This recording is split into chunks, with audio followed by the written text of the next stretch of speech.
Pemirsa, kasus beras oplosan menjadi momentum penting untuk kembali menggalakkan konsumsi beras lokal Bali. Beras lokal Bali memiliki keunggulan dari segi kualitas dan tentunya mendukung keberlanjutan sektor pertanian di Bali.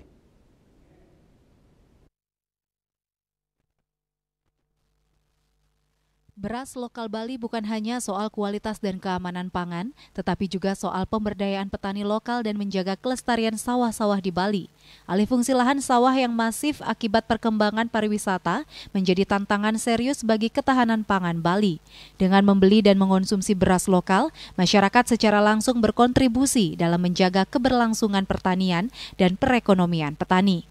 Diharapkan dengan meningkatkan kesadaran masyarakat akan pentingnya beras lokal, Bali dapat semakin mandiri dalam memenuhi kebutuhan pangannya dan terhindar dari praktik-praktik curang seperti beras oplosan. Kasus beras oplosan menjadi momentum penting untuk kembali menggalakkan konsumsi beras lokal Bali. Satu sisi fenomena beras oplosan, tetapi kita sisi lainnya coba kita berdayakan menggunakan beras-beras lokal yang dijual di eceran dari subak-subak yang kita berdayakan sebagai penguatan pangan lokal. Beras lokal Bali memiliki keunggulan dari segi kualitas dan tentunya mendukung keberlanjutan sektor pertanian di Bali. Yana, Bali TV.